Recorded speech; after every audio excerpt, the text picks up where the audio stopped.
Pak Gubernur, Pak, terkait pemerasan, Pak. Tidak ada, saya hanya dicatuti aja nama saya, hanya dicatuti. Kalau keterlibatan wakil gimana, Pak? Katanya kenapa gugat KPK, Pak, ke pengadilan, Pak? Karena saya merasa saya dicatut, saya tidak dicatut oleh siapa, Bang? Sampai 11 miliar gugatan. Komisi Pemberantasan Korupsi, KPK, resmi menahan Marjani, MJN, ajudan ex-Gubernur Riau Abdul Wahid, setelah menetapkannya sebagai tersangka baru dalam kasus dugaan korupsi pemerasan dan penerimaan hadiah di lingkungan pemerintah Provinsi Riau tahun anggaran 2025. Di balik bantahannya yang merasa hanya dijadikan tumbal, penyidik KPK membeberkan secara rinci peran Marjani sebagai penadah aliran dana miliaran rupiah.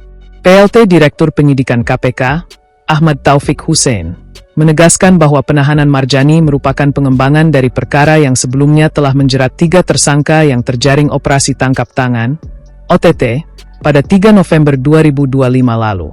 Ketiga tersangka awal tersebut yakni Gubernur Riau Abdul Wahid, Kepala Dinas PUPR PKPP M. Arif Setiawan, dan tenaga ahli Gubernur Dani M. Nursalam.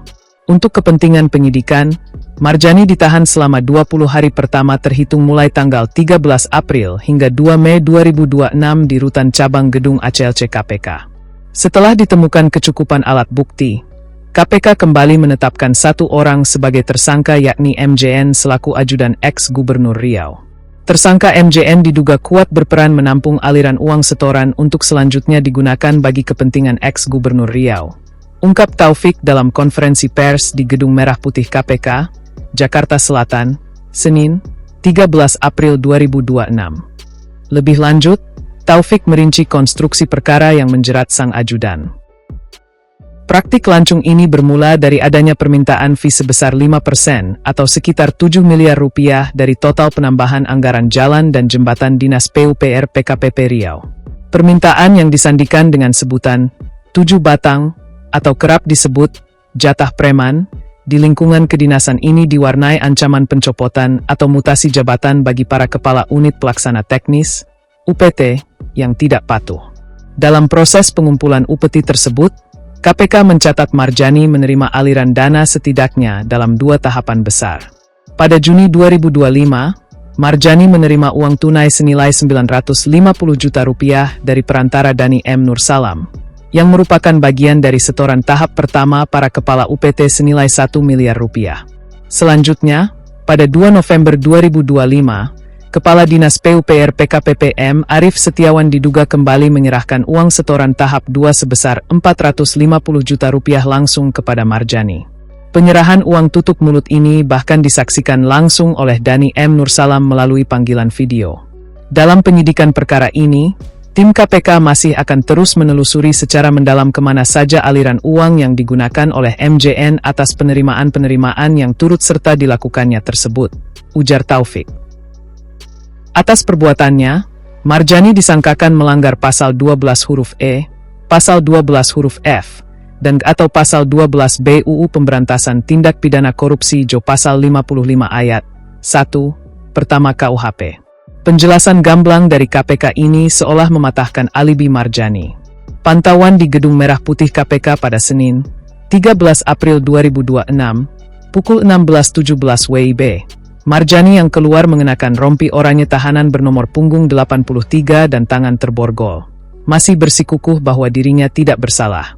Sebelum digiring petugas menuju mobil tahanan, ia membantah menerima instruksi dari Gubernur Abdul Wahid dan merasa dijadikan kambing hitam. Tidak ada, saya hanya dicatut aja, nama saya dicatut, ucap Marjani saat dicecar oleh awak media. Keyakinan sebagai korban pencatutan nama itulah yang sebelumnya memicu Marjani, melalui kuasa hukumnya Ahmad Yusuf, melayangkan gugatan perdata senilai 11 miliar rupiah kepada KPK ke Pengadilan Negeri Pekanbaru.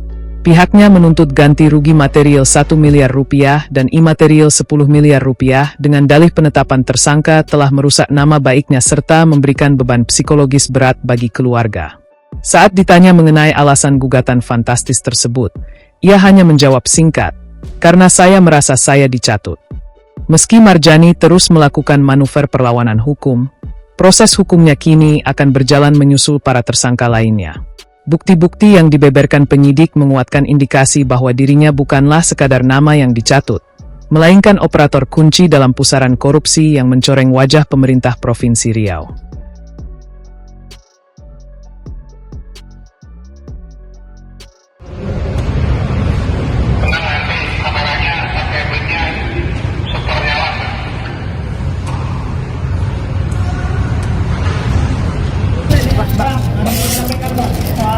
Bang Marja Bang. di Surabaya Pak Gubernur Pak terkait pemerasan Pak. Tidak ada, saya hanya dicatuti aja nama saya, hanya dicatuti.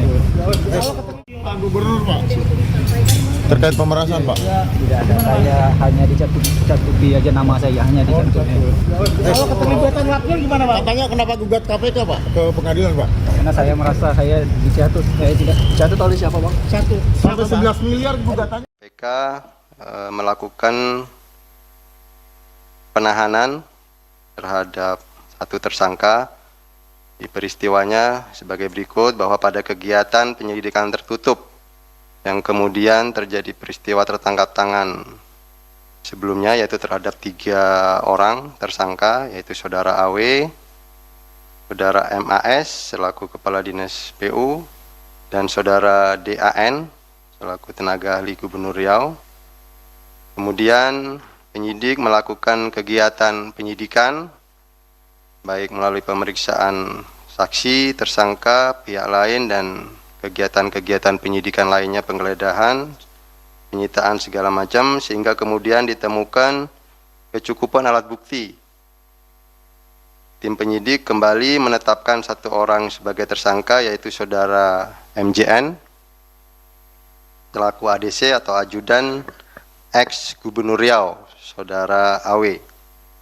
Atas perbuatannya, Saudara MJN disangkakan telah melanggar pasal 12 huruf E dan atau pasal 12 huruf F dan atau pasal 12 B besar ratifikasi Undang-Undang Nomor 31 Tahun 1999 tentang pemberantasan tindak pidana korupsi sebagaimana telah diubah dengan Undang-Undang Nomor 20 Tahun 2001 tentang perubahan atas Undang-Undang Nomor 31 Tahun 99 tentang pemberantasan tindak pidana korupsi.